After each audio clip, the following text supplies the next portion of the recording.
মুসা আলাইহিস সালাম একজনকে থাপ্পড় মারছিলেন, জানি না সবাই? খুব বেজুত মার্কা লোক, খুব বেজুত মার্কা লোক, মিথ্যা কয়া স্বীকার করে না। মুসা তো কোনো বেজুত লোককে তিনি পছন্দ করতেন না, তার অভ্যাস ছিল থাপ্পড় মারা। আজরাইলকে থাপ্পড় মারছে, থাপ্পড় মারা কারো বাদ নাই। মালাকুল মউত আজরাইল জান কবজ করতে এসে বিপদে পড়ছে, মারছে থাপ্পড়। আল্লাহর কাছে যায়, আল্লাহ তুমি কার কাছে পাঠাইছো? কাল্লা আমি মুসার কাছে গেছিলাম। আচ্ছা, লোকের নাম নিছো, যেরকম সুবহানাল্লাহ। মুসা আলাইহিস সালামের কাছে এরকম বেজুত মার্কা লোক যখন তার সামনে তর্ক বিতর্ক করে, তাকে পানিশমেন্ট দেওয়ার জন্য, শাস্তি দেওয়ার জন্য, মার্ডার করার জন্য না একটা থাপ্পড় হাঁকায় দিচ্ছেন। কিন্তু থাপ্পড় এমন, নবীদের গায়ের শক্তি কম না বেশি? এক থাপ্পড় মারাও সারা, মরে যাওয়াও সারা। যখন মরে গেছে তখন কয় আল্লাহ আমার দোষ নাই, তুমি মারলা কেন? যেরকম আল্লাহ। কিন্তু উনি থাকতে পারলেন না, শেষ পর্যন্ত তিনি দেশ ছাড়লেন, হিজরত করলেন। ইন্নাল্লাযীনা আমানু ওয়াল্লাযীনা হাজারু, হিজরত করলেন তিনি। হিজরত করে তিনি চলে গেলেন সেই মাদিয়ান এলাকায় চলে গেলেন। মাদিনা এলাকায় যাওয়ার পর পেটে প্রচন্ড ক্ষুধা, প্রচন্ড তৃষ্ণা, তৃষ্ণার যন্ত্রণায় ছটফট করতে করতে দৌড় মারতেছেন, কারণ মার্ডার কেস তো আর থাকা যাচ্ছে না। দৌড়ায় দৌড়ে প্রচন্ড ক্ষুধা লাগছে, পানির জন্য পিপাসায় ছটফট করছেন। কূপের ধারে গিয়ে তিনি দাঁড়িয়ে আছেন। কূপের ধারে দাঁড়িয়ে তিনি দেখতে পেলেন দুজন মহিলা হাতে বালতি নিয়ে পাশে দাঁড়ায় আছে। মুসা তাদের দিকে তাকালেন না, কারণ পর নারীর দিকে যুবক কখনো তাকাবে না। তাকালেন না, শুধু নিজ দিক হয়ে বলছেন, এই মহিলারা কারা, কি চাও, কি হয়েছে, কি সমস্যা? কি সুন্দর করে হেল্প করতে চাচ্ছেন, কিন্তু নিজে তিনি দৃষ্টি তিনি নিম্নগামী রেখেছেন। এরপরে দুজনের ভিতর থেকে জবাব আসতেছে, আবুনা শাইখুন কাবীর, আমাদের বাপ খুব বুড়া মানুষ, বাইরে চলাচল করতে পারে না। আমাদের কিছু জন্তু জানোয়ারগুলো আছে, তাদের পানির প্রয়োজন হয়, আমরা বালতি দিয়ে পানি তুলতে এসেছি, কূপ থেকে নিয়ে যাও। ঢাকনা বড় ওজনের, কি আমরা তুলতে পারবো না, ঢাকনা টান দিতে 7 থেকে 8 জন মানুষ লাগবে, সবাই পানি নিয়ে চলে যাবে। এরপর আমরা সন্ধ্যার পর পর্দার নিয়ম রক্ষা করে আমরা পানি তুলে নিয়ে চলে যাব। মুসা আলাইহিস সালাম মনে মনে চিন্তা করলেন, বেচারা মহিলা মানুষ, সন্ধ্যার পরে তো মেয়েদের বাইরে থাকাটা ঠিক নয়, কষ্ট হচ্ছে, ঠিক আছে বালতি আমার কাছে দিয়ে দাও।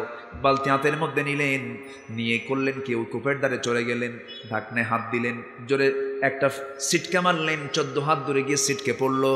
মহিলা থরথর করে কাঁপে, আর মনে মনে এটা মানুষ না অন্য কিছু রে, যেরকম আল্লাহ। 7-8 জন মানুষের কাছে একাই করে, শক্তিশালী। কি একটা গুণ বের হলো, কি শক্তিশালী, পাওয়ারফুল। এত শক্তিশালী যুবক তো দুনিয়া জুড়ে কোথাও দেখি নাই। এবার মহিলা 2 জন থরথর করে কাঁপে, এবার বলছে, এই যে বালতি নিয়ে যাও, এদিক সেদিক তাকাবি না, তাড়াতাড়ি যা বাড়িতে। যেরকম আল্লাহু আকবার। কি সুন্দর চরিত্র তার। চলে গেছে বাড়িতে নির্দিষ্ট সময়ের আগেই। বুড়ো লোকটা বলতেছে, মা প্রত্যেকদিন আসতে দেরি হয়, আজকে তাড়াহুড়ো করে আসলে কেন? কাব্বা, একজন যুবক দেখলাম খুব শক্তিশালী, পাওয়ারফুল, কাবিজুন আজিজ, খুব শক্তিশালী যুবক। এবার বুড়ো লোকটা বলতেছে, শোনো মা, আগামীকালকে তুমি যাবে, আমার সালাম জানিয়ে বলবে ওই যুবকটা যেন আমার সঙ্গে দেখা সাক্ষাৎ করার জন্য আমার বাড়িতে আসে। যেরকম সুবহানাল্লাহ। আমার সঙ্গে যেন দেখা সাক্ষাৎ করতে আসি। যখন বলা হলো, এসে সালাম বিনিময় হওয়ার পর বলতেছে, আব্বা আপনাকে সালাম জানিয়েছেন, আমাদের বাড়িতে আপনার দাওয়াত, আপনাকে যেতে হবে। মুসা আলাইহিস সালাম তিনি নিম্নগামী হয়ে একবার তাকাচ্ছেন না, খুব লাজুক লাজুক ভাব, তাকাচ্ছেন না তিনি, কারণ চোখের গুনাহ তিনি করবেন, চোখের গুনাহ তিনি করবেন না। নিচের দিকে তাকায় তাকায় বলতেছি, ও যুবতী মহিলা, আমি যে যাব তোমাদের বাড়িতে, কিন্তু বাড়ি তো চিনি না। মনে মনে চিন্তা করতেছেন, এই যে এই দেশে আসছে, একটা পরিচিত লোক পাইলে তো ভালোই হয়, খুব বিপদে আমি আসি, যাওয়া তো দরকার, আমারও যাবো, কিন্তু আমি যাবো কেমন, আমি তো বাড়ি তো চিনি না, কেমন করে যাবো, আমাকে অ্যাড্রেস দিয়ে যান। অ্যাড্রেস দেওয়া লাগবে না, আপনি আমার সঙ্গে চলেন। কেমনে? আমি সামনে যাব, আপনি আমার পিছে পিছে আসবেন। মুসার চোখ বড় হয়ে গেছে, এইরকম চোখ বানায় বলতেছে, এই মহিলা, তুমি কি আমাকে ওই পুরুষ পাইছো নাকি? তুমি সামনে যাবা, আমি পিছে পিছে আসবো। আমি পুরুষ না, আমি যাব সামনে, আমি হলাম ইমামের জাত, তুই হলে মুসল্লির জাত। আল্লাহু আকবার বলেন। আমি সামনে হাঁটবো, তুই পিছে পিছে আসবে। আমার বন্ধুগণ, আজকে 18 কোটি মানুষ মুসলমান, আজকে কার পিছে? কি কষ্ট হচ্ছে আপনাদের? মুসা আলাইহিস সালাম এবার সামনে রওনা করলেন। পিছনে যখন ওই মহিলা যখন তিনি দাঁড়িয়েছিলেন, মনে মনে চিন্তা করতে, সাহারে গতকালকে দেখলাম শক্তিশালী যুবক, আজকে দেখি চরিত্রবান যুবক। খুব সুন্দর গুণ। আজকে যুবকদের মধ্যে কয়টা গুণ থাকতে হবে? আসতে বলুন, কয়টা গুণ বলেন? শক্তিশালী কর্মঠ এবং চরিত্রবান যুবক হতে হবে। এই দুইটা গুণ দেখে ওই মহিলা মনে মনে চিন্তা করতেছে, খুব ভালো ছেলে। সামনে গেলেন, বাড়িতে পৌঁছে গেলেন। বাড়িতে পৌঁছে যাওয়ার পর বুড়া লোকটার সঙ্গে দেখা হলো। সূরা কাসাসের মধ্যে কথাগুলো আছে না নাই? সূরা কাসাস পড়বেন, সব পাবেন। সামনে যখন বুড়া লোকটার সঙ্গে দেখা হলো, তিনি বলছেন, সালাম বিনিময় হয়ে গেল।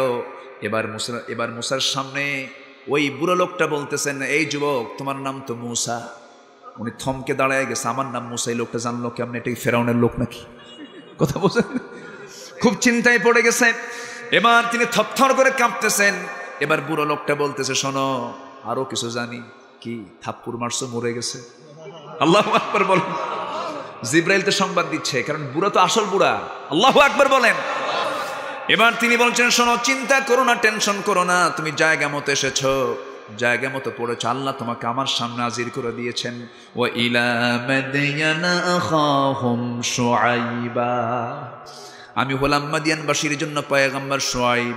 তোমার কোনো চিন্তা নেই, কোনো টেনশন নাই। এবার খুব খুশি হয়ে জড়িয়ে ধরে বলছেন, আমি খুব খুশি, টেনশন মুক্ত। জোরে বলুন সুবহানাল্লাহ। নিরাপত্তার চাদরে বেষ্টন হয়ে গেলেন। এবার কি হলো? এবার ইসরাঈল আলাইহিস সালাম বলছেন, শোনো, আমি দুইটা মেয়ের বাপ। দুইটা মেয়ে আমার, দুইটাই বড় হয়ে গেছে। আমি যে কোনো একটা মেয়েকে তোমার সঙ্গে বিয়ে দেব, তুমি কি বিয়ে করবা নাকি? এবার মুসা খুব খুশি, সঙ্গে সঙ্গে কয়, রাজি। আল্লাহু আকবার বলবেন।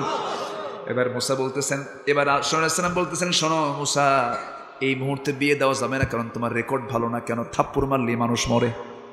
থাপ্পড় মারলে কি হয়? মানুষ মরে।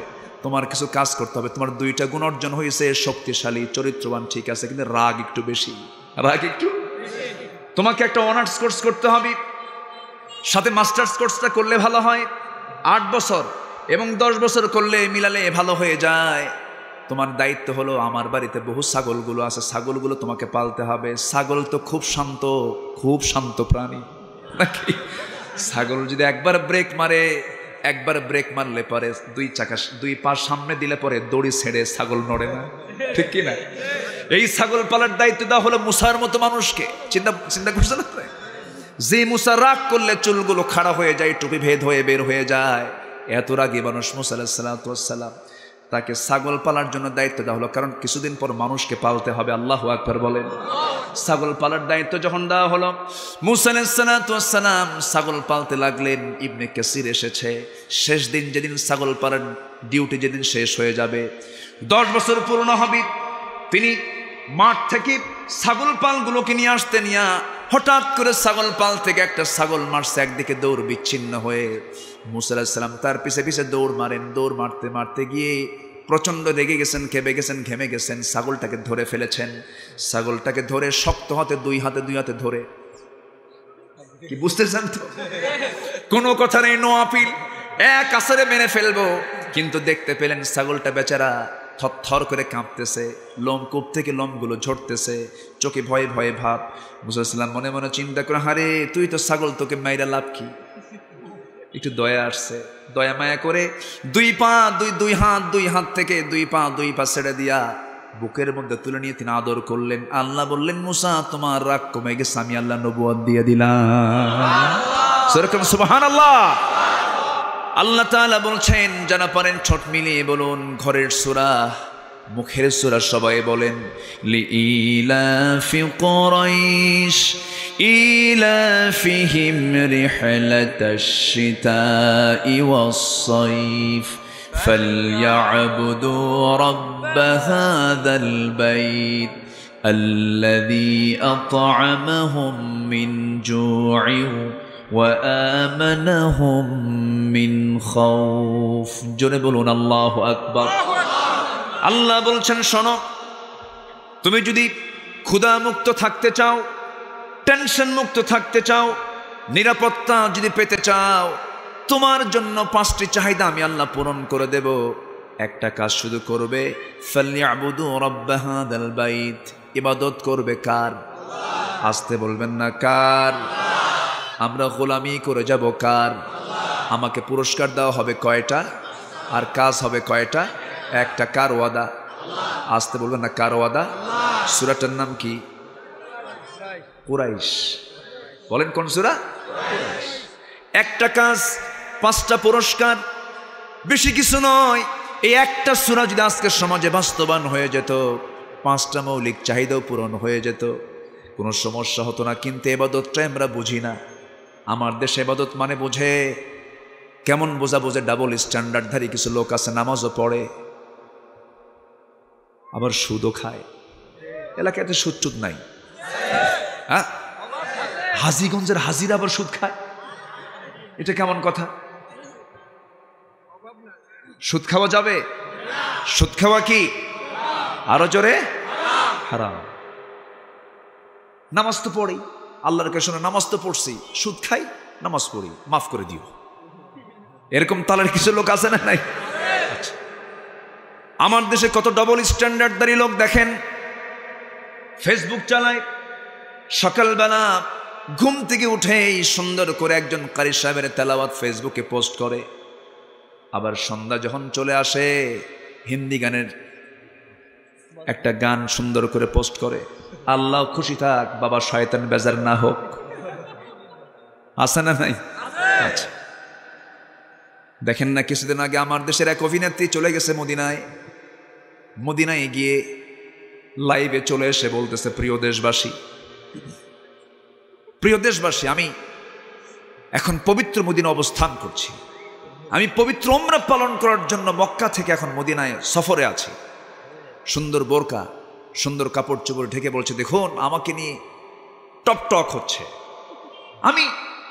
আমি প্রতিহিংসার শিকার, আমি পরিস্থিতির শিকার, আমার কোনো দোষ নেই। তো প্রিয় দেশবাসী, আমি লাইভে আসতে বাধ্য হয়েছি, এখান থেকে লাইভে আসা ঠিক না। আমি উমরার কাছে এসেছি, তবে আমার জন্য সবাই আপনারা দোয়া করবেন, আমি যেন দেশে নিরাপদে ফিরে সিনেমার বাকি কাজ সম্পন্ন করতে পারি। কথা কি বোঝা গেল? এটার নাম কি ইবাদত? আস্তে কোন, এটার নাম কি ইবাদত? ফালইয়াবুদু রাব্ব হাদাল, ইবাদত তো এটা নয়। আমার ভাইয়েরা, এই জন্য আমরা যে ঈমান এনেছি, ঈমান টেনে রেখেছি, বাবার সূত্রে আমি ইসলামটা পেয়েছি, জন্মসূত্রে আমি ইসলামটা পেয়েছি, কিন্তু আমার ঈমান আছে না নাই সেই হিসাবটা আমাদের নাই। সেই হিসাব কি আমাদের আছে? আল্লাহ তাআলা সেই জন্য বলছেন, ও বান্দারা, তোমরা 3টা কাজ সুন্দর করে কমপ্লিট করে ফেলবে, আমার পক্ষ থেকে আমি আল্লাহ রহমত দিয়ে দেব। এর মধ্যে 1 নম্বর হলো, ইন্নাল্লাযীনা আমানু ওয়াল্লাযীনা হাজারু ওয়াজাহাদু ফি সাবিলিল্লাহ। জোরে বলি আল্লাহু আকবার। এর মধ্যে 1 নম্বর কাজ হলো, নিঃসন্দেহে যারা ভালো করে ঈমান আনবে, ইয়া আইয়ুহাল্লাযীনা আমানু আমিনু।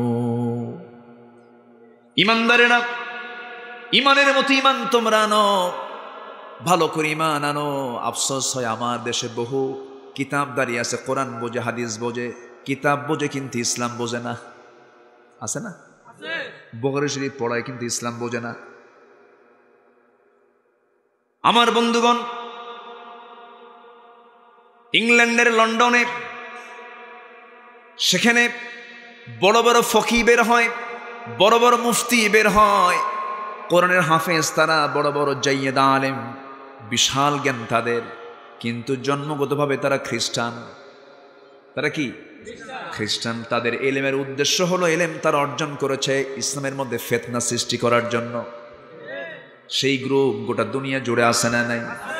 আসতে বলবেন না, আছে না নাই? ওদের ফিতনা হলো তালাকের মাসলা দিয়া, ওদের ফিতনা হলো নূর মাটির মাসলা দিয়া, ওদের ফিতনা হলো এই সমস্ত ঠুনকো বিষয়গুলো দিয়ে মুসলমানদের মধ্যে বিভাজন সৃষ্টি করা। মাঝখানে দেখলেন না টুপি নিয়ে কি মারামারি, টুপি নিয়ে মঞ্চে ছেঁড়াছেড়ি শুরু হয়েছে, দেখলেন না মাঝখানে? আচ্ছা, টুপি কিয়ামতের দিন আল্লাহ কি বলবেন? তোর এই টুপির জন্য তোকে আজকে জান্নাত দেব, এরকম কোন হাদিস আছে? টুপি নিয়ে মারামারি। অথচ টুপিটা গোটা পৃথিবীতে যারা মক্কায় যান, মক্কায় গেলে বিচিত্র টুপি দেখা যায়। যারা হজে গেছেন, যারা মক্কায় গেছেন, মদিনায় গেছেন, বিচিত্র টুপি। সেখানে মিশরীদের টুপি হলো উপরে লাল, মালয়েশিয়ানদের টুপি হলো কালো, পাকিস্তানিদের টুপি হরেক রকম, ইন্ডিয়ানদের একরকম, বাংলাদেশিদের আরেক রকম, ওমানিদের আরেক রকম, সৌদিদের আরেক রকম, বিভিন্ন আফগানদের আরেক রকম। একটা দেশের নিজস্ব এলাকার কিছু সংস্কৃতি থাকে, ওই অনুযায়ী কিছু টুপি তারা ব্যবহার করে থাকে। টুপিটা বের করে বলতেছে এই টুপি ছিঁড়ে ফেলো, এই টুপি মুসলমানদের টুপি নয়।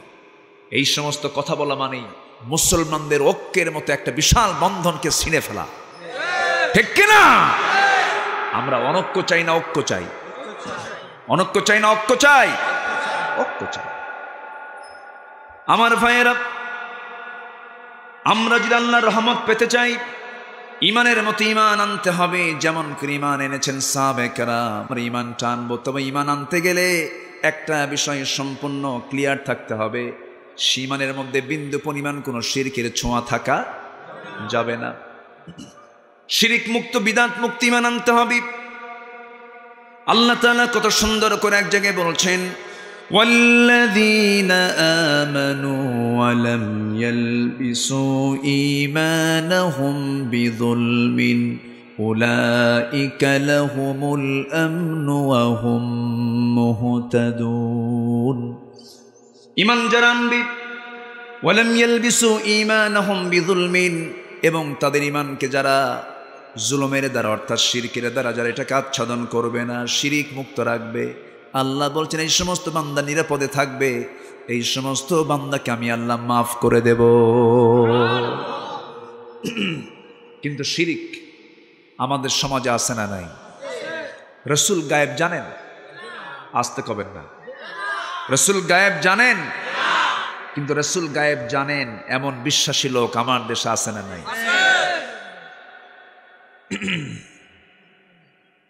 জি, আমি চেষ্টা করব না। একদিনে কয় কথা বলি বলেন? বিরক্ত হচ্ছেন না তো আপনারা? আমি প্রথমে এসে চিন্তা করলাম, আল্লাহ এই এলাকায় তো দিনের বেলা মাহফিল হয় না, মনে হয় একটু কমই হয়, এটাই প্রথম। যাক, এখন থেকে দিনই হবে, জোরে বলি ইনশাআল্লাহ। রাসূল দিনের বেলা ওয়াজ করেছেন, রাতে ওয়াজ করেন নাই। বাস্তব তো তাই। রাসূল রাতে এশার নামাজ পড়ে কোনো কথা বলেন নাই, তিনি ঘুমাইতেন আগে। আর আমার দেশে ওয়াজ হয় রাতে, ফজর নাই। বলেন এটা কি ভালো সিস্টেম না খারাপ সিস্টেম? ভালো একটা কাজ চালু হয়েছে আজকে, বলি আলহামদুলিল্লাহ, খুব সুন্দর।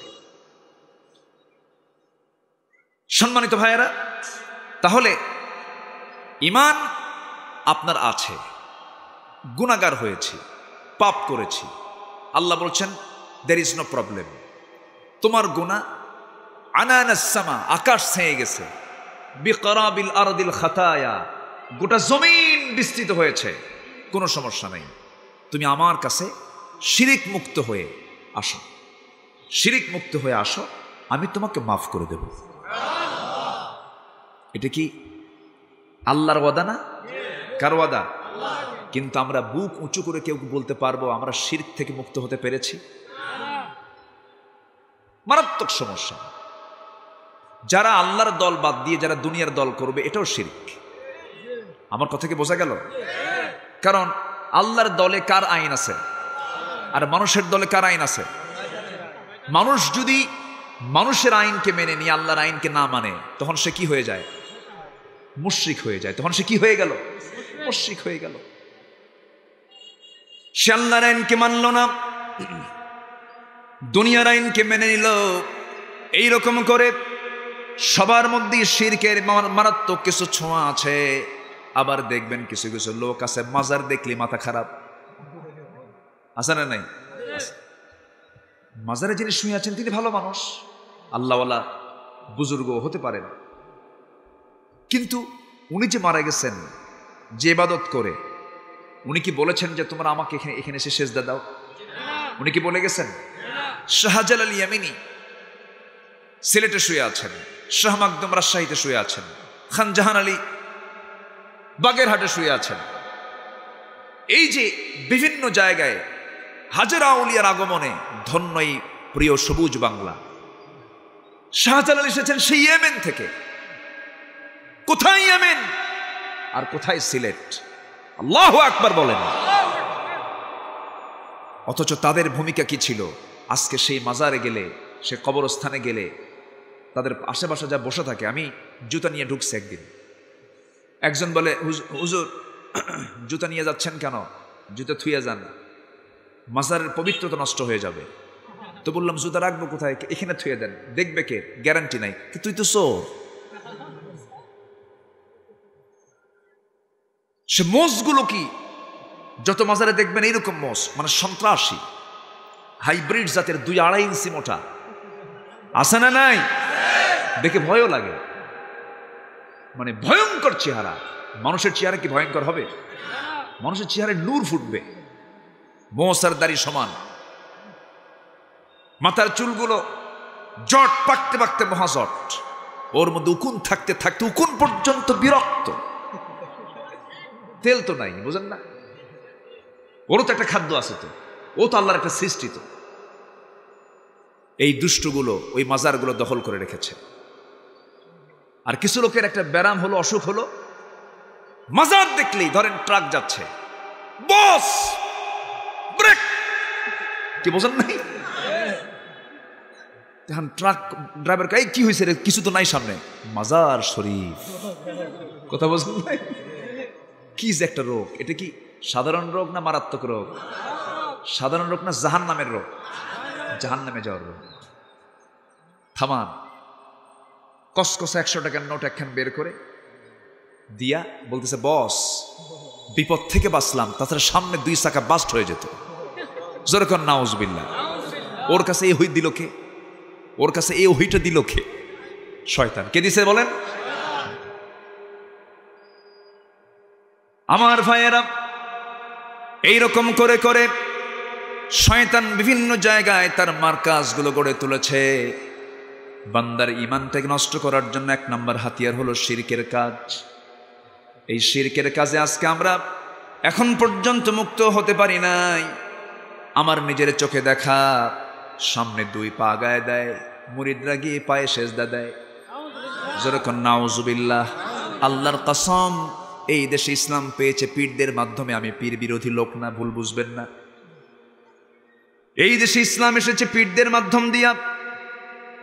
ফুরফুরা, সারসিনা, অবশ্যই তাদেরকে সম্মান কেন করব না? অবশ্যই তাদেরকে মর্যাদা দিয়ে কথা বলবো। কিন্তু আমার দেশের কিছু বদ দরবার আছে যেই জায়গায় শিরকের ট্রেনিং হয়। কিসের ট্রেনিং হয় বলেন? শিরকের ট্রেনিং হয়। এই সমস্ত কাজে যাওয়া যাবে না। আমাকে যদি টুকরো টুকরো করা হয়, শিরকের কাজে আমরা কখনো আগাবো না। শিরকের ব্যাপারে আল্লাহ তাআলা 4টা শক্ত বক্তব্য দিয়েছেন। আল্লাহ তাআলা নিজেই বলেছেন, ওমাই ইউশরিক বিল্লাহ ফাকাদ হারামাল্লাহু আলাইহিল জান্নাহ। যে ব্যক্তি শিরিক করবে তার জন্য জান্নাতটা হারাম হবে। সে জান্নাত পাবেই না, জান্নাত তার জন্য হারাম।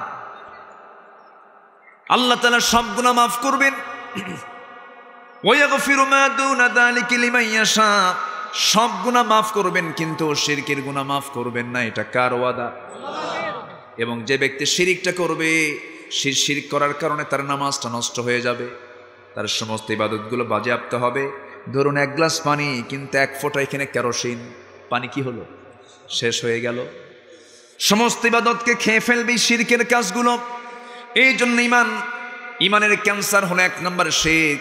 সেই শিরক থেকে আমি আপনি নিজেকে গুটিয়ে রাখবো।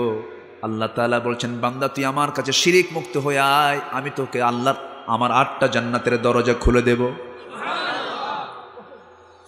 এই হচ্ছে ঈমান। আর ঈমান যখন আনবো, আমি ঈমান আনতে গিয়ে আমার ভাবতে হবে, আমি তখন নিজস্ব চিন্তায় চলতে পারবো না। আমি ঈমান এনেছি, আমার সমস্ত কাজে আমার সিদ্ধান্ত হবেন কে? আমি কার বিধান নিয়ে চলবো? কার আইন কানুন মেনে চলবো? আল্লাহর আইন কানুন মেনে চলবো। কারণ বান্দা বান্দার ইচ্ছায় চলবে না, আল্লাহর ইচ্ছায় চলবে। আল্লাহর ইচ্ছায় চলে, আল্লাহর আইনে চলবে।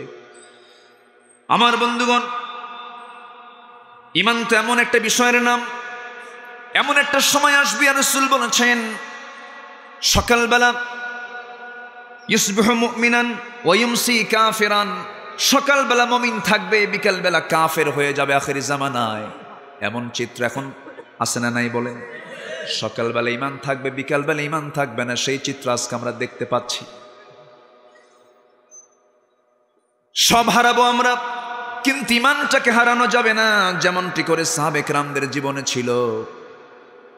একজন মহিলার জীবনকে আল্লাহ তাআলা কোরআনের মধ্যে কোট করেছেন, যদিও তিনি এই উম্মতের কোনো তিনি মহিলা ছিলেন না, কিন্তু ফেমাস একজন নারী ছিলেন।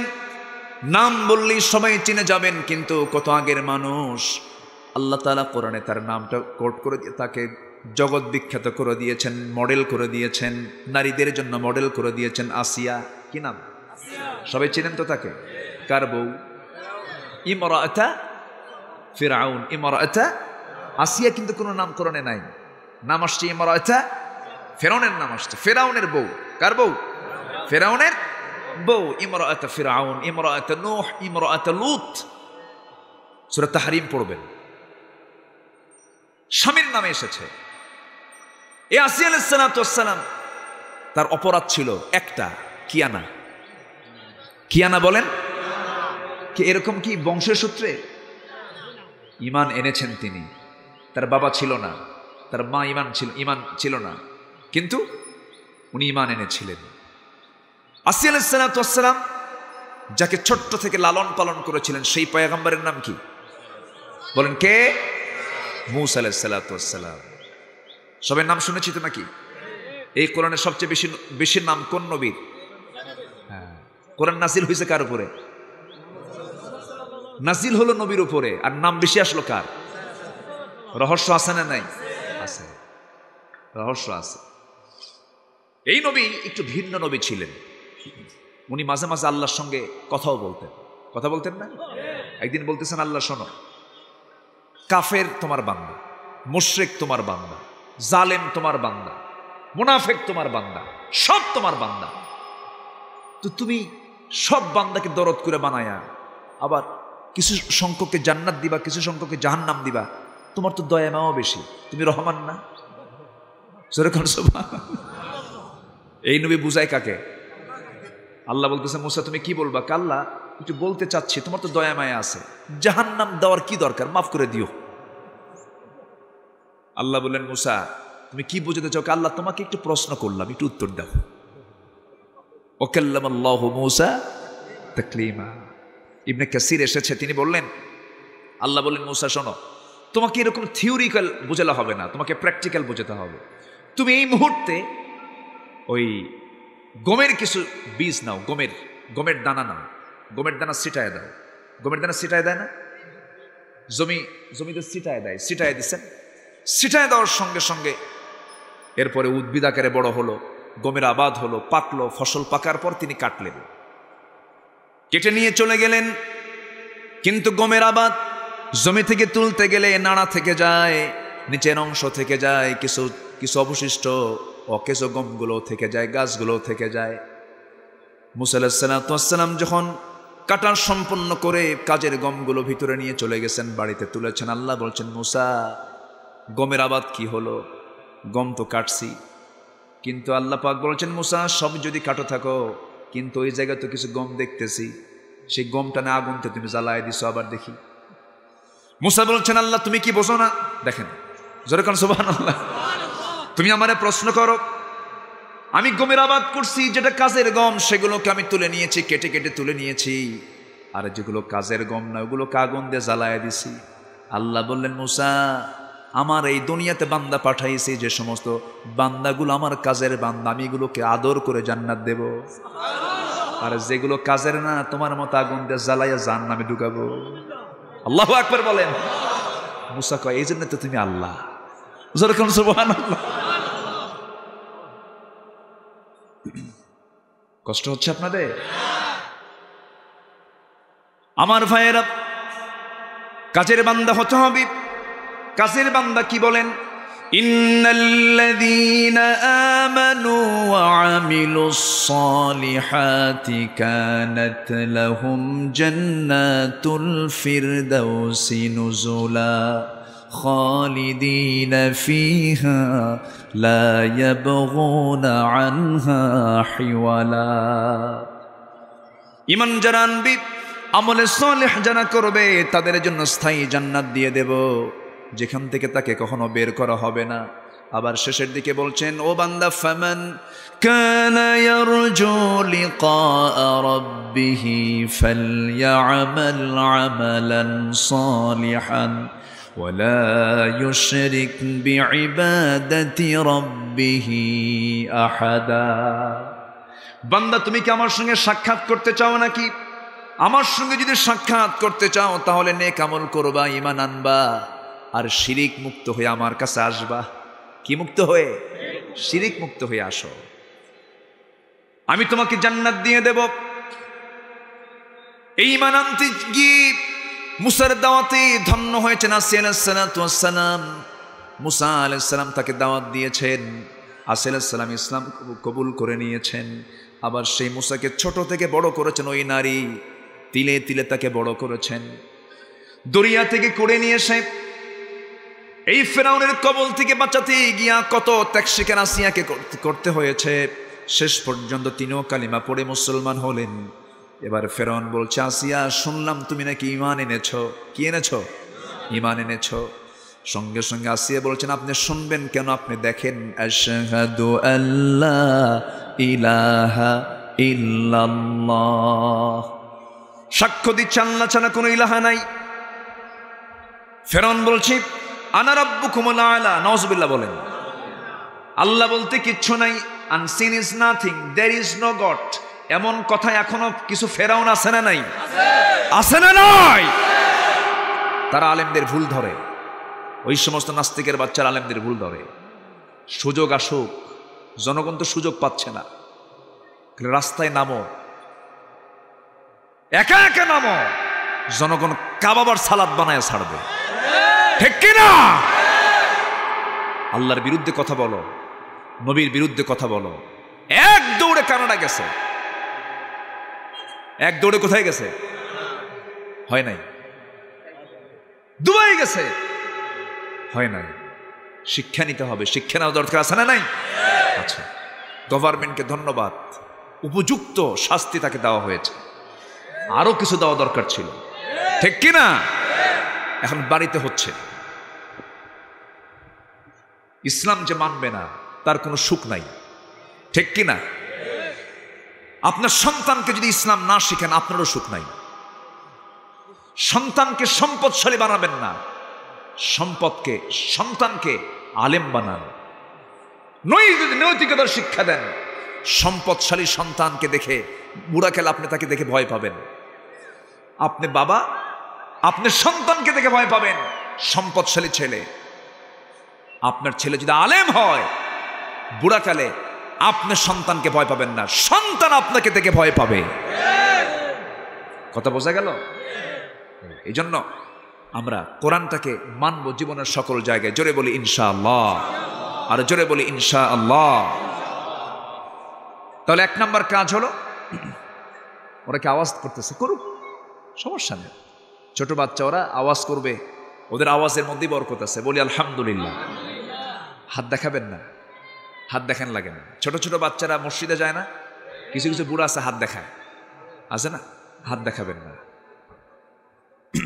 ছোট ছোট বাচ্চারা মসজিদে যাবে, কোনো প্রকার কেউ কোনো চোখ রাঙ্গাবেন না। চোখ রাঙ্গালে আপনার ওই চোখে সওয়াব নাই, গুনাহ।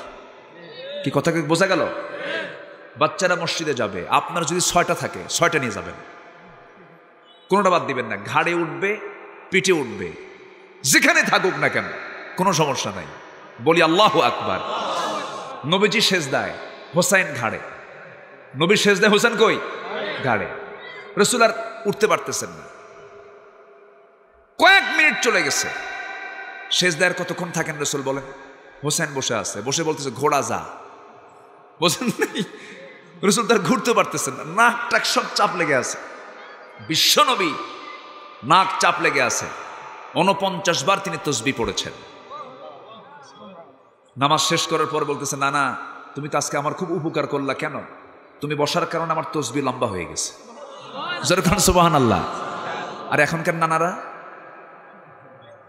বলেন তো, উচিত না, কখনো না। বাচ্চারা মসজিদে ঢুকবে, কোনো বাধা দিবেন না। আমার আপনার নামাজ কবুল নাও হতে পারে, কিন্তু বাচ্চার নামাজ মিস নাই, ঠিক কিনা? বাচ্চারা সেজদা দেবে, সামনে দিয়ে হাঁটবে, খেলবে, হাসবে, কাঁদবে। ওদের শুক্রবারের নামাজ দেখেন না, সবার পিছনে দাঁড়ায়, একজন সেজদা যায়, আরেকজন গুদা মারে। আসেন এরকম আসে না? নাই, এটাই ওদের নামাজ, এটাই ওদের কি নামাজ। মুসলমানদের শিক্ষার জায়গা হলো মসজিদ। এই বাংলাদেশের 18 কোটি মুসলমানের কার্যালয় হলো, সমস্ত কার্যক্রমের কেন্দ্রবিন্দু হলো মসজিদ। মসজিদে বাচ্চারা যাবে, সময় মতো 5 ওয়াক্ত আজান হয়। কয় ওয়াক্ত আজান হয়? ওরা মসজিদে গেলে সময়ের জ্ঞানটা শিখে যাবে, টাইম শিখবে, শৃঙ্খলা শিখবে। ইমাম সামনে দাঁড়ায়, মুসল্লি পিছনে দাঁড়ায়, সমস্ত নিয়ম কানুনগুলো ছোট্টবেলায় শিখে গেল। ওই বাচ্চারা ছোটবেলার স্মৃতিপটে নামাজের চিত্রগুলো চিত্রায়িত হয়ে গেল। সারা জীবন সে এই নামাজ কখনো ছেড়ে দিতে পারবে না। মসজিদে পাঠায় দিবেন, ওরা যা করে করুক। দেখছেন আপনার ওয়াজে কিছু ওয়াজ হয়ে গেল, আলহামদুলিল্লাহ বলেন। এগুলো কথা বলার দরকার আছে না নাই? আছে। মসজিদ হচ্ছে আনন্দের জায়গা, মসজিদে শেখার জায়গা। কিন্তু আজ আনন্দ উল্লাস অবৈধ কায়দায় কিছু কিছু জায়গায় হয়, যেরকম বিয়ে বাড়িতে আছে না নাই? বিয়ের 1 নম্বর শর্ত হলো ইজাব কবুল। 1 নম্বর শর্ত কি? ইজাব কবুল। এটা হচ্ছে বিয়ের কাজ। কিন্তু ডেকসেট বাজায়া গান বাজনা, আসতে কন কেন? আরো জোরে, আরো জোরে। গায়ে হলুদ তো সুন্নাত, আসতে কন কেন? গায়ে হলুদ আমার দেশে করে কি জানেন? বিয়ে হয়ই নাই, বিয়ের 3 দিন আগে বিয়াই বিয়ের বাড়িতে যায়। হবু বিয়াই, হবু হবু বুঝলেন তো? এখনো হয় নাই। হবু বিয়াই 3 দিন আগে যায়। 3 দিন আগে যায়া হবু বিয়াই হবু বিয়ানের মাথায় হলুদ লাগাই দিয়া বলে, বিয়ান কেমন আছেন? কি কথা কি বুঝতেছেন? কথা, আসসালামু আলাইকুম বিয়ান সাহেব। ওয়ালাইকুম আসসালাম বিয়াই সাহেব। কেমন আছেন বিয়ান সাহেব? বুকে বড় জ্বালা। আছে না? আসতে বলবেন না, আছে না নাই? সালাম নিয়ে মস্কারা। এই সমস্ত গান, সেন্সর বোর্ড যদি ইসলাম নিয়ে চলতো, অবশ্যই এই সমস্ত গান যারা লিখেছে তাদের শাস্তি হতো, ঠিক কিনা?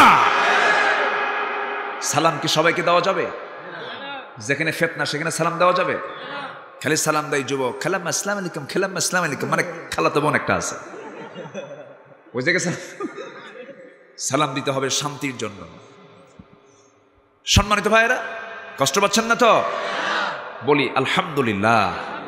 তাহলে বিয়ের বাড়িতে আনন্দ হবে, পর্দা ছাড়া পর্দা সহ, পর্দা ছাড়া পর্দা সহ, পর্দা সহ।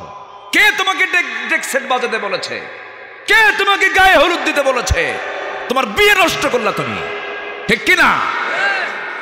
ইজাব কবুল হবে, আনন্দ উল্লাস হবে, হবে না কেন? অবশ্যই আনন্দ হবে, কিন্তু ইসলাম ছাড়া না ইসলাম সহ? ইসলাম ছাড়া না ইসলাম সহ? সহ। এরপরে আরো কিছু আছে। গেট সাজায়, সাজায় নাকি সাজায় না? গেটে একটা টেবিল আর চেয়ার নিয়ে বসে থাকে ফকির। কে বসে থাকে? কোন কে বসে থাকে? খাজনা। এই তো খাজনা উঠাই তো, এই তো আমি কিছু তো ওয়াজ পারি নাকি?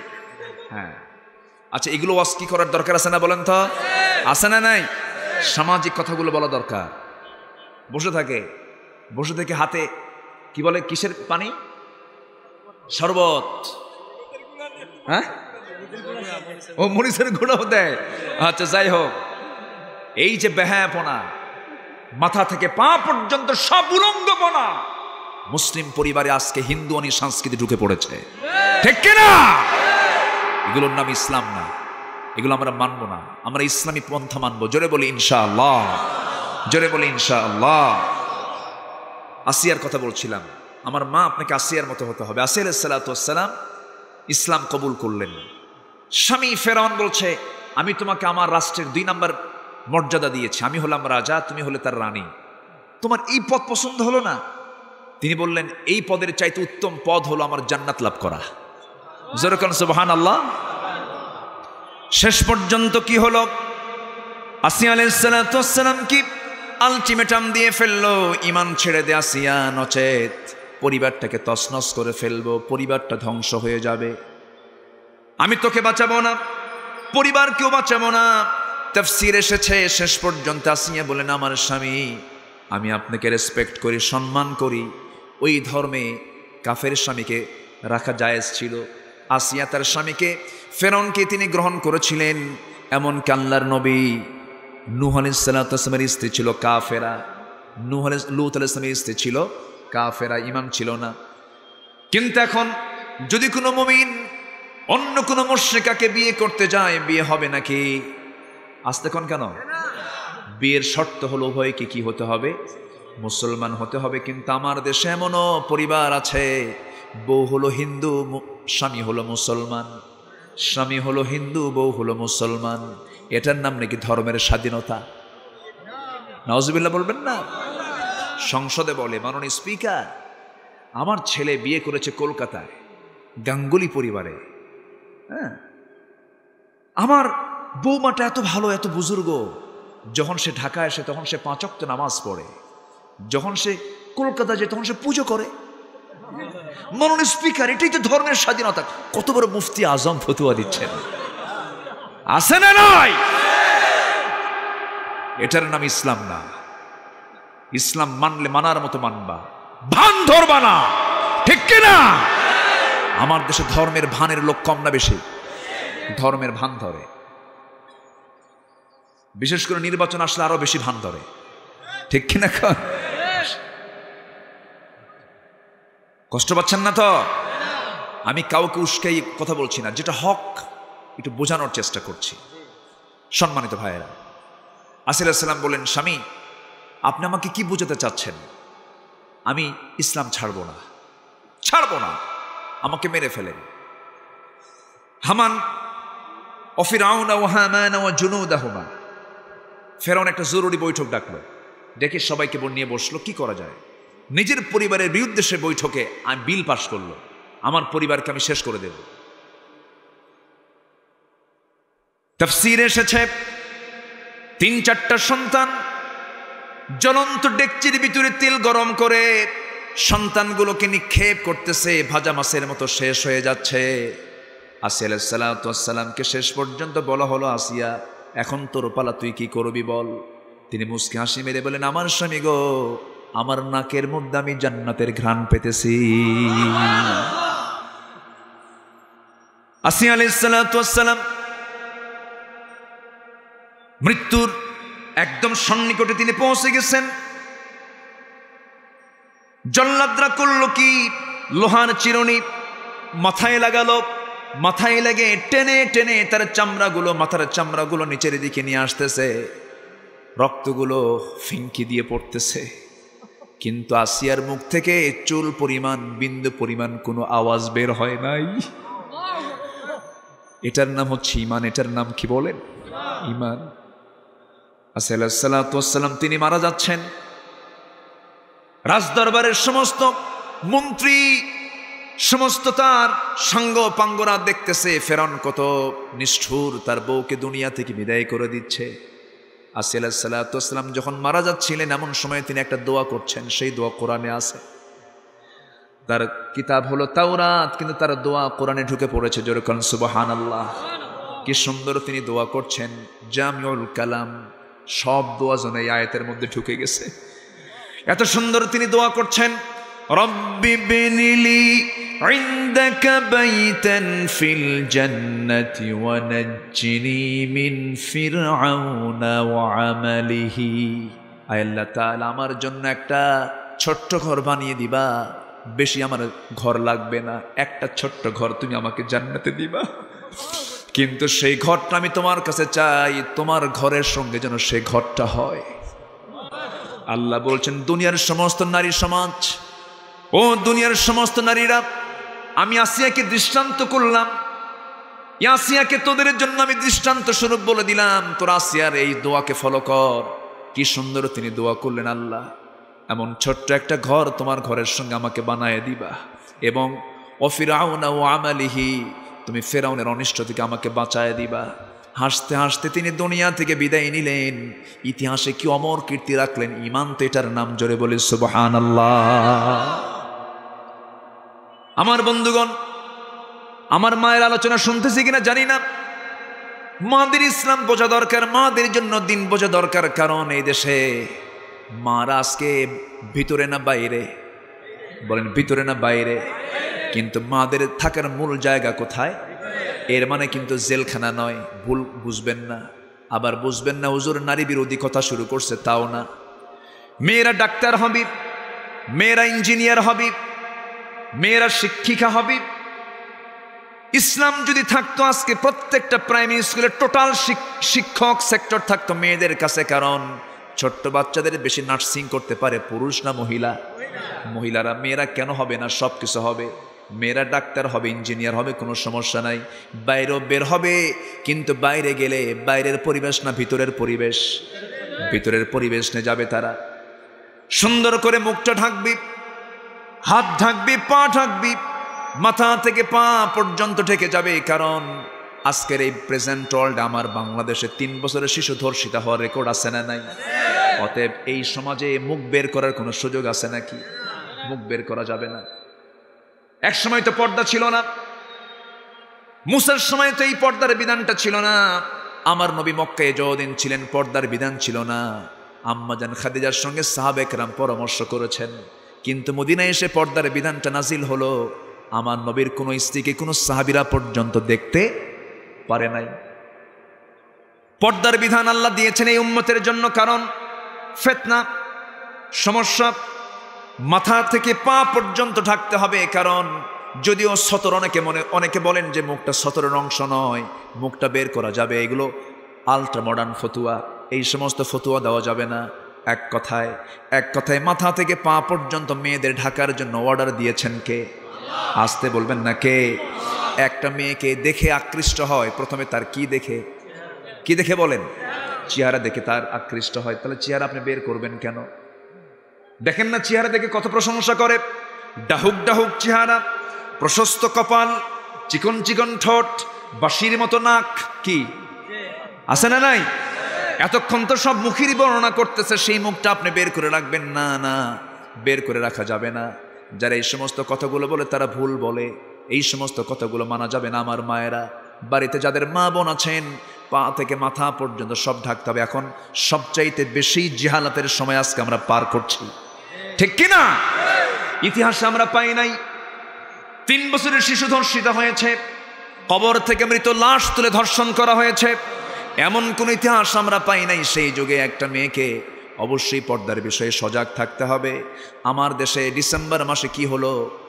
কক্সবাজার দেখতে গেছে সস্ত্রীক সপরিবারে ছোট্ট একটা মেয়েকে নিয়ে, 3 মাস বয়স। সেই বাচ্চা দেখতে গেছে, সেই বাচ্চাকে নিয়ে স্বামী স্ত্রী দেখতে গেল কক্সবাজার। আমার দেশের সৌন্দর্যের একটা লীলাভূমি কক্সবাজার, যেন নববধূর মতো সাজানো একটা জেলা। 155 কিলোমিটার লম্বা একটা সমুদ্র সৈকত দেখতে গেছে। ডিসেম্বর মাসে ছুটি পাইছে, দেখতে গেছে। দেখবে কখন? হাইনাদের চোখে পড়েছে। ঘরের মধ্যে তুলে স্বামীকে বেঁধে রেখে, 3 মাসের শিশুকে সামনে বসায় রেখে পালাক্রমে ধর্ষণ করতেছে। এটার নাম স্বাধীনতা? যেরকম নাউজুবিল্লাহ, যেরকম নাউজুবিল্লাহ। এই তো, এই জন্য আমার মায়েরা, আমার মাইকের আওয়াজ যারা শুনতে পাচ্ছেন, আমি তো মনে করি পুরুষের আওয়াজ যত শোনা দরকার তার চেয়ে মেয়েদের আওয়াজ শোনা দরকার বেশি। কারণ একটা মা ভালো হলে পেটের সন্তান ভালো হবে, আর সন্তান ভালো হলে সমাজ ভালো হবে, সমাজ ভালো হলে জাতি ভালো হয়ে যাবে। মাদের ভালো হওয়ার দরকার আছে না নাই? আছে। এই জন্য মা ভালো হওয়ার জন্য কোন মহিলা দরকার? কে মডেল? কে বলেন? কে? আসিয়ার ইমানটা কি ছিল? মজবুত ইমান ছিল তার। আমার ভাইয়েরা, সময় তো খুবই অল্প, যে কোনো সময় আজান হয়ে যাবে। আর কিছু সময় 3টা পয়েন্ট নিয়ে আমি কথা শুরু করেছি। 1 নম্বর হলো আমরা ইমান আনবো কার উপরে? শিরিক যুক্ত না শিরিক মুক্ত? বিদাত যুক্ত না বিদাত মুক্ত? আচ্ছা, নাম্বার 2। এখন ইমান নিয়ে আরো বহু কথা ছিল, সময় নাই। এখন সেকেন্ড স্টেপে চলে আসি। ওয়াল্লাযীনা আমানু ওয়াল্লাযীনা হাজারু, যারা হিজরত করেছে, যারা ত্যাগ স্বীকার করেছে। আমার ভাইয়েরা, আল্লাহ তাআলা বলছেন সূরা হাদীদের ভিতরে, বলছেন যারা হিজরত করেছে, হিজরত করার সাহাবী, মক্কা বিজয়ের আগের সাহাবী আর পরের সাহাবী কখনো সমান হতে পারে না। আমার ভাইয়েরা, আমার নবীর সঙ্গে মক্কা থেকে মদিনায় যারা গেছেন, বদর পাড়ে দিয়েছেন, উহুদ পাড়ে দিয়েছেন, খন্দক পাড়ে দিয়েছেন। আর যখন রাসূল মক্কা বিজয় করেছেন, মক্কা বিজয়ের মধ্য দিয়ে যারা মুসলমান হয়েছে, ওই মুসলমান আর হিজরতের মুসলমান কি সমান নাকি? লা ইয়াস্তাবুনা ইনদাল্লাহ। যেদিকে তাকান সেই দিকে তার ব্যবসা, রমরমা বাণিজ্য, বিশাল তার ব্যবসা, অনেক বড় তিনি ব্যবসায়ী একজন। তিনি যখন শুনতে পেলেন রাসূল নাই, মক্কা থেকে মদিনায় হিজরত করেছেন, ব্যবসা বাণিজ্য ছাড়লেন, খেজুর বাগান ছেড়ে দিয়া তিনি নবীর পিছে পিছে রওনা দিলেন। সবচেয়ে বউকে বলেন, বউ চলো, না যাবো না, ইসলাম কবুল করব না। ছেলে চলো, না ইসলাম কবুল করব না। বউ ছাড়লেন, ছেলে ছাড়লেন। ওয়াল্লাযীনা হাজারু, সন্তান ছেড়ে দিলেন, বউ ছেড়ে দিলেন, ব্যবসা ছেড়ে দিলেন, মদিনার দিকে রওনা করলেন। বেশ কিছুদিন পর আমার নবীজি দেখতেছেন সে আব্দুর রহমান ইবনে আওফ মদিনার সামনে একটা খুঁটির কাছে বসে আছে, একদিক হয়ে বসে আছে। রাসূল তাকে দেখে তিনি কেঁদেই ফেললেন। কাঁদতে কাঁদতে বলছেন, ও আব্দুর রহমান, তোমার দেখে আমার চোখে পানি এসেছে। তোমার কি না ছিল? সব তো ছিল, বিশাল বড় তোমার একটা বাড়ি ছিল। তুমি কি জানো তোমার সেই বাড়িটা আবু জেহেল দখল করে নিয়েছে? এখন দখলবাজ কিছু আছে না নাই? আসতে বলবেন না, আছে না নাই? আছে। ঘর আপনার কিন্তু দখল করে রাখছে আরেকজন, আছে না? আচ্ছা। ভূমিদস্যু আছে না নাই? আচ্ছা। আমার নবীজি বললেন, আব্দুর রহমান, তোমার কি একটু মন খারাপ হলো নাকি? তিনি মুস্কা হাসি মেরে বললেন, ইয়া রাসূলুল্লাহ, আমার বিন্দু পরিমাণ কোনো কষ্ট হয় নাই, কারণ আমার বাড়ি দখল করেছে আবু জেহেল, আর আমি দখল করেছি আমার জান্নাতের বাড়ি। যখন সুবহানাল্লাহ। ওমান ইয়াশরি নাফসাহু ইবতিগা মারদাতিল্লাহ। আমার ভাইয়েরা, রাসূল বলেন, আব্দুর রহমান, না না, আমি তোমার জন্য কিছু করব। এক আনসার সাহাবীকে ডাক দিয়ে বলছেন, আনসার সাহাবী এদিকে আসো। বললেন আনসার সাহাবীর, আপনার আব্দুর রহমান খুব প্রিয় সাহাবী, ওর জন্য দেখো তো কিছু করা যায় নাকি।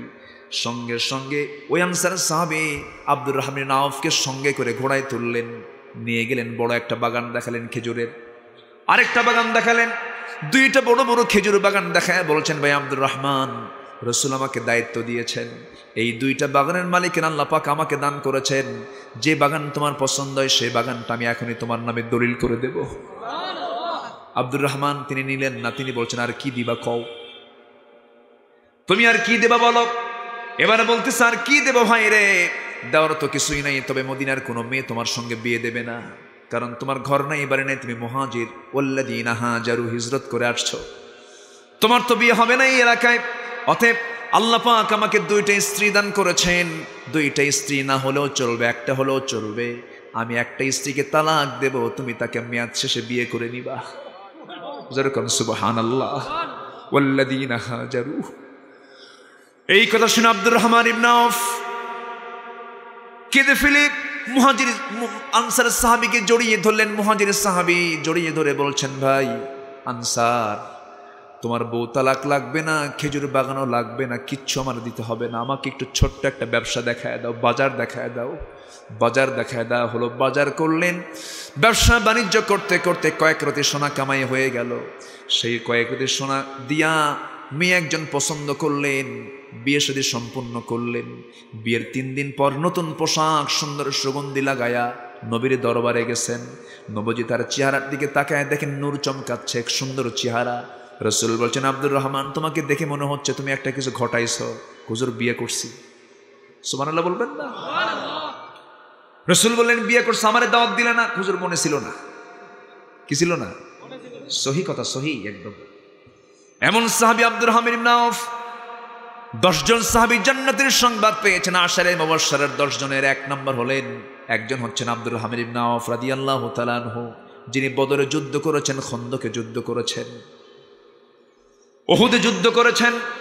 যখন তিনি মারা যাবেন, এত পরিমাণ সম্পদের তিনি মালিক হলেন। রাসূল তার জন্য সেদিন দোয়া করেছেন, আব্দুর রহমান, তুমি বিয়ে করেছো, ভালো কথা, খুশি হয়েছি, তুমি ভালো থাকো, আল্লাহ তোমার ব্যবসায়ী বরকত দিক। এই শুধু কথাটা বলেছেন, এত বরকতে ধন্য হয়েছেন। তাবুক অভিযানের সময় তিনি 3 বস্তা সোনা তিনি তাবুকে দান করেছেন। যখন তিনি মারা যান, মারা যাওয়ার সময় এই আব্দুর রহমান ইবনে আউফ সাহাবে কেরামকে ডাক দিয়ে সবাইকে ডাক দিয়ে বলছেন, ভাইরা রে, আমি তো মরে যাচ্ছি, প্রচুর সম্পদ আমি থুয়ে গেলাম, কিন্তু আমি তেমন কিছু নিয়ে যেতে পারলাম না, তবে আল্লাহ যদি আমাকে পাকড়াও করেন, অতএব তোমরা আমার কি করবে, আমার জন্য তোমরা আমার একটা ব্যবস্থা করবে। আমি যত্ন করে বদর যুদ্ধের পোশাকটা আমি রেখে দিয়েছি, বদর যুদ্ধের পোশাকটা তোমরা আমার গায়ে লাগায় দিবা। আমার জীবনে তেমন কোনো আমল নাই। আল্লাহ যখন বলবে, ও আব্দুর রহমান, তোর গায়েটা কিসের পোশাক, বলবো বদরের যুদ্ধে গেছিলাম। ওয়াল্লাযীনা আমানু ওয়াল্লাযীনা হাজারু ওয়াজাহাদু ফি সাবিলিল্লাহ, যারা জিহাদ করবে কার পথে? আসতে বলবেন না, কার পথে? আল্লাহর পথে। আমি বদরের যুদ্ধে জিহাদে গিয়েছিলাম। আল্লাহ সেদিন বলবেন, আব্দুর রহমান, তুই সত্য সাক্ষী দিয়েছিস, যা যা জিহাদের কারণে, হিজরতের কারণে, ঈমানের কারণে, উলাইকা ইয়ারজুনা রাহমাতাল্লাহ, তুই রহমত পেয়ে গেছিস। আব্দুর রহমান, তোকে আমি মাফ করে তোকে আমি আল্লাহ জান্নাত দিয়ে দিলাম। জোরে কোন সুবহানাল্লাহ। ঈমান আনলাম, হিজরত করলাম না, হবে না।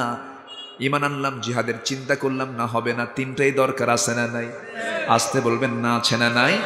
আছে। আমার বন্ধুগণ, সময় খুবই অল্প, আমরা যে কোনো মুহূর্তে দুনিয়া থেকে বিদায় নিয়ে নেব। ইদা আসবাহাতা ফালা তানতাদিরিল মাসা ওয়াইদা আমসাইতা ফালা তানতাদিরিস সাবাহ, সকাল যখন পাবে সন্ধ্যার অপেক্ষা করবে না, সন্ধ্যা যখন পাবে সকালের অপেক্ষা করবে না। যখন তুমি সুস্থ থাকবে সঙ্গে সঙ্গে সুস্থতার হক আদায় করবে, যখন অবসর পাবে ব্যস্ততার পুরো অবসরের হক তুমি আদায় করবে। বুড়া হয়ে গেছো, যৌবনের হক তুমি আদায় করবে, সময়টাকে নষ্ট করবে না। গরিব হয়ে গেছো, ধনী ছিলে, ধনীর সময় তুমি দান সদকা বেশি করে করে নিবা, কারণ এই সমস্ত সুযোগ বারবার আসে না। যুবকরা, লা তাজুলু কদামে ইবনে আদম হাত্তা ইউসালা আন খামসিন, কোন আদম সন্তান এক কদমে নড়তে পারবে না যতক্ষণ না 5টা প্রশ্নের জবাব না দিতে পারবে। এর মধ্যে 1 নম্বর প্রশ্ন হলো, তোর যৌবন তুই কোন কাজে ব্যয় করেছিস? যুবকরা, তোমাকে ইউসুফের মতো হতে হবে। কার মতো বলো? ইউসুফের মতো হতে হবে, মুসার মতো হতে হবে। কার মতো? মুসার মতো হতে হবে। মুসা আলাইহিস সালাম বিয়ে করেছেন, তিনি বিয়ে করেন নাই? বিয়ে করেছেন। বিয়ের একটা লম্বা ঘটনা আছে, শুনবেন? আগ্রহ আছে? আগ্রহ আছে? মুসা আলাইহিস সালাম একজনকে থাপ্পড় মারছিলেন, জানি না সবাই? খুব বেজুত মার্কা লোক, খুব বেজুত মার্কা লোক, মিথ্যা কয়া স্বীকার করে না। মুসা তো কোনো বেজুত লোককে তিনি পছন্দ করতেন না, তার অভ্যাস ছিল থাপ্পড় মারা। আজরাইলকে থাপ্পড় মারছে। থাপ্পড় মারা কারো বাদ নাই। মালাকুল মউত আজরাইল যান কবজ করতে আসে, বিপদে পড়ছে, মারছে থাপ্পড়। আল্লাহর কাছে যায়, আল্লাহ তুমি কার কাছে পাঠাইছো? আল্লাহ, আমি মুসার কাছে গেছিলাম। আচ্ছা, লোকের নাম নিছো? জোরে কান সুবহানাল্লাহ। মুসা আলাইহিস সালামের কাছে এরকম বেজুত মার্কা লোক যখন তার সামনে তর্ক বিতর্ক করে, তাকে পানিশমেন্ট দেওয়ার জন্য, শাস্তি দেওয়ার জন্য, মার্ডার করার জন্য না একটা থাপ্পড় হাঁকায় দিচ্ছেন। কিন্তু থাপ্পড় এমন, নবীদের গায়ের শক্তি কম না বেশি? এক থাপ্পড় মারাও সারা, মরে যাওয়াও সারা। যখন মরে গেছে তখন কয়, আল্লাহ আমার দোষ নাই, তুমি মারলা কেন? জোরে কেন আল্লাহু আকবার। কিন্তু উনি থাকতে পারলেন না, শেষ পর্যন্ত তিনি দেশ ছাড়লেন, হিজরত করলেন। ইন্নাল্লাযীনা আমানু ওয়াল্লাযীনা হাজারু, হিজরত করলেন তিনি। হিজরত করে তিনি চলে গেলেন সেই মাদিয়ান এলাকায় চলে গেলেন। মাদিনা এলাকায় যাওয়ার পর পেটে প্রচন্ড ক্ষুধা, প্রচন্ড তৃষ্ণা, তৃষ্ণার যন্ত্রণায় ছটফট করতে করতে দৌড় মারতেছেন, কারণ মার্ডার কেস তো আর থাকা যাচ্ছে না। দৌড়ায় দৌড়ে প্রচন্ড ক্ষুধা লাগছে, পানির জন্য পিপাসায় ছটফট করছেন।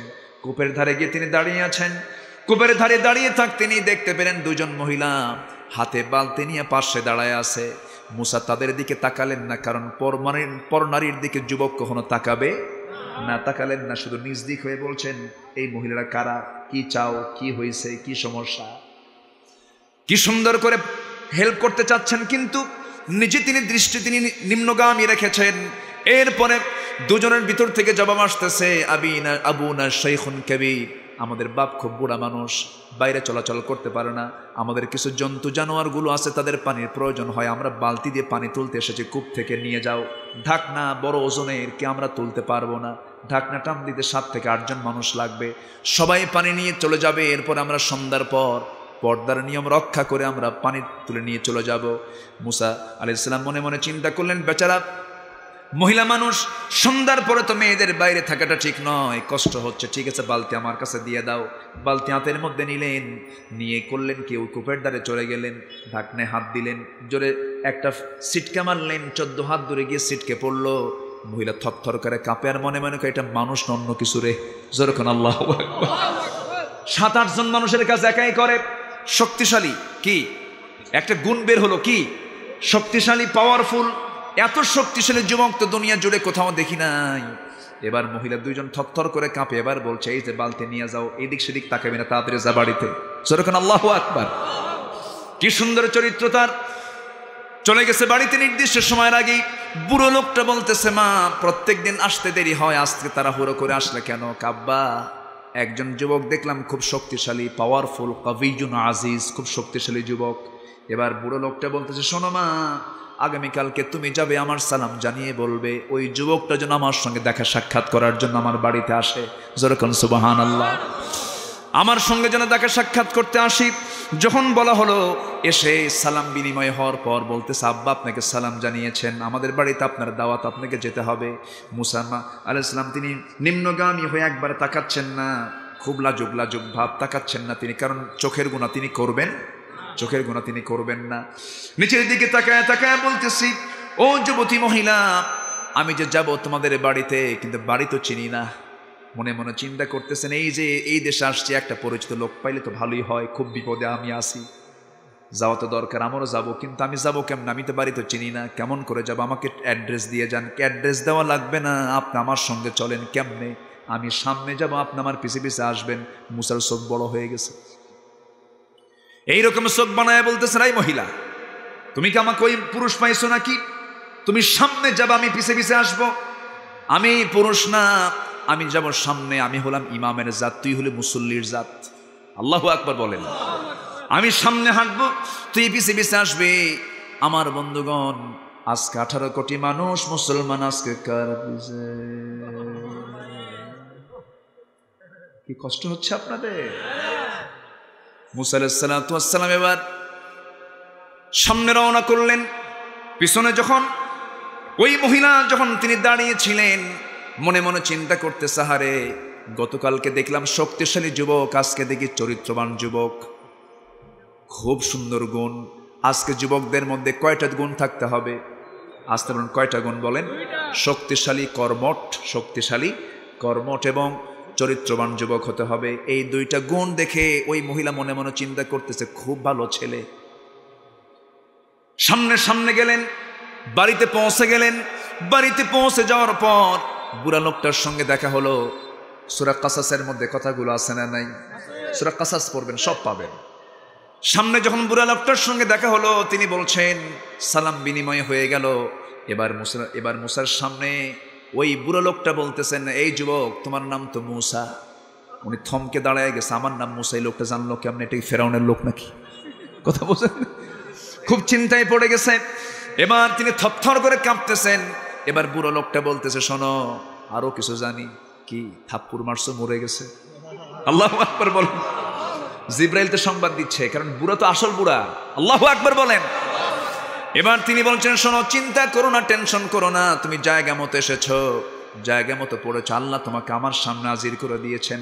ওয়া ইলা মাদয়ানা আখাহুম শুআইবা, আমি হলাম মাদিয়ানবাসীর জন্য পয়গম্বর শুআইব। তোমার কোনো চিন্তা নেই, কোনো টেনশন নাই। এবার খুব খুশি হয়ে জড়িয়ে ধরে বলছেন আমি খুব খুশি, টেনশন মুক্ত। জোরে বলুন সুবহানাল্লাহ। নিরাপত্তার চাদরে বেষ্টন হয়ে গেলেন। এবার কি হলো? এবার শুআইব আলাইহিস সালাম বলছেন শোনো, আমি 2টা মেয়ের বাপ, 2টা মেয়ে আমার 2টাই বড় হয়ে গেছে, আমি যে কোনো একটা মেয়েকে তোমার সঙ্গে বিয়ে দেব, তুমি কি বিয়ে করবা নাকি? এবার মুসা খুব খুশি, সঙ্গে সঙ্গে কয় হ, রাজি। আল্লাহু আকবার বলবেন। এবার মুসা বলতেছেন, এবার শুআইব আলাইহিস সালাম বলতেছেন শোনো মুসা, এই মুহূর্তে বিয়ে দেওয়া যাবে না, কারণ তোমার রেকর্ড ভালো না। কেন? থাপ্পড় মারলে মানুষ মরে। থাপ্পড় মারলে কি হয়? মানুষ মরে। তোমার কিছু কাজ করতে হবে। তোমার 2টা গুণ অর্জন হয়েছে, শক্তিশালী, চরিত্রবান, ঠিক আছে, কিন্তু রাগ একটু বেশি। রাগ একটু। তোমাকে একটা অনার্স কোর্স করতে হবে, সাথে মাস্টার্স কোর্সটা করলে ভালো হয়। 8 বছর এবং 10 বছর করলে মিলালে ভালো হয়ে যায়। তোমার দায়িত্ব হলো আমার বাড়িতে বহু ছাগলগুলো আছে, ছাগলগুলো তোমাকে পালতে হবে। ছাগল তো খুব শান্ত প্রাণী নাকি? ছাগল যদি একবার ব্রেক মারলে পরে দুই পা সামনে দিলে পরে দড়ি ছেড়ে ছাগল নড়ে না, ঠিক কি না? এই ছাগল পালার দায়িত্ব দেওয়া হলো মুসার মতো মানুষকে। চিন্তা করছেন? যে মুসা রাগ করলে চুলগুলো খাড়া হয়ে যায়, টুপি ভেদ হয়ে বের হয়ে যায়, এত রাগী মানুষ মুসা আলাইহিস সালাম, তাকে ছাগল পালার জন্য দায়িত্ব দেওয়া হলো। কারণ কিছুদিন পর মানুষকে পালতে হবে। আল্লাহু আকবার বলেন। ছাগল পালার দায়িত্ব যখন দেওয়া হলো, মুসা আলাইহিস সালাম ছাগল পালতে লাগলেন। ইবনে কাসির এসেছে, শেষ দিন যেদিন ছাগল পালার ডিউটি যেদিন শেষ হয়ে যাবে, 10 বছর পুরনো হবে, তিনি মাঠ থেকে ছাগল পালগুলোকে নিয়ে আসতে নিয়ে হঠাৎ করে ছাগল পাল থেকে একটা ছাগল মারছে, একদিকে দৌড় বিচ্ছিন্ন হয়ে। মুসা আলাইহিস সালাম তার পিছে পিছে দৌড় মারেন। দৌড় মারতে গিয়ে প্রচণ্ড রেগে গেছেন, খেপে গেছেন, ঘেমে গেছেন, ছাগলটাকে ধরে ফেলেছেন। ছাগলটাকে ধরে শক্ত হাতে দুই হাতে ধরে, কি বুঝতেছেন তো? কোনো কথা নেই, নো আপিল, এক আছাড়ে মেরে ফেলবো। কিন্তু দেখতে পেলেন ছাগলটা বেচারা থরথর করে কাঁপতেছে, লোমকূপ থেকে লোমগুলো ঝরতেছে, চোখে ভয়ে ভয়ে ভাব। মুসা আলাইহিস সালাম মনে মনে চিন্তা করে, হারে তুই তো ছাগল, তোকে মাইরা লাভ কি? একটু দয়া আসছে, দয়া মায়া করে দুই হাত থেকে দুই পা ছেড়ে দিয়া বুকের মধ্যে তুলে নিয়ে তিনি আদর করলেন। আল্লাহ বললেন, মুসা তোমার রাগ কমে গেছে, আমি আল্লাহ নবুয়ত দিয়ে দিলাম। সেরকম সুবহানাল্লাহ। এরপরে বিয়ে শাদী হলো। এরপরে কি হলো? সম্মানিত ভাইয়েরা, তাহলে মুসার মতো যুবক হতে হবে, ওই যে ছায়া থাকা যাবে না। তারপরে গার্লস স্কুলের সামনে গিয়ে এতিমের মতো বসে থাকার দরকার নাই। এরকম যুবক কিছু আছে না নাই? মেয়েরা যখন স্কুল থেকে বের হয় পিছে পিছে যায় এতিমের মতো, বলে শোনো 3 দিন হলে ঘুমাই না। আছে না নাই? আছে না নাই? দেখো না চোখটা কত ডেবে গেছে আমার, তোমার টেনশনে আমি মরেই যাব, একটা কিছু কও, তুমি আমার জবাব দাও। দরকার নাই, এগুলো দরকার নাই বাবা। চরিত্র গঠন করতে হবে মুসার মতো, চরিত্র গঠন করতে হবে ইউসুফ আলাইহিস সালামের মতো। আল্লাহু আকবার। আল্লাহ কবুল করুন, আল্লাহ কবুল করুন। তাহলে আজকে আমরা 3টা কাজ শিখলাম। কয়টা কাজ? ঈমান আনবো কার উপরে? শিরিক বিদআত মুক্ত, জোরে বলি ইনশাআল্লাহ। নাম্বার 2 হলো ত্যাগ স্বীকার করবো, স্যাক্রিফাইস, হিজরত। ওয়াল্লাযীনা হাজারু, যে কোনো প্রয়োজনে ইমানের ইসলামের কারণে, দ্বীনের কারণে যে কোনো সময় যে কোনো ত্যাগ স্বীকার করবো। রাজি আছেন? এবং ওয়াল্লাযীনা জাহাদু, যারা জিহাদ করবে কার পথে? আল্লাহর পথে। এই 3টে কাজ যারা করবে, উলাইকা ইয়ারজুনা রাহমাতাল্লাহ, তারা আল্লাহর রহমত প্রাপ্ত বান্দা। আল্লাহ গফুর, আল্লাহ রহিম। জোরে বলি আল্লাহু আকবার। 5 ওয়াক্ত নামাজ সবাই পড়িত নাকি? 5 ওয়াক্ত নামাজ পড়বেন কার? একটু হাত তুলে দেখেন তো দেখি। নারে তাকবীর। জোরে বলি ইয়া আল্লাহ, ইয়া রহমান, আমাদেরকে 5 ওয়াক্ত সালাত আদায় করার তৌফিক তুমি আল্লাহ দিয়া দাও। জোরে বলি আমিন, আরো জোরে আমিন।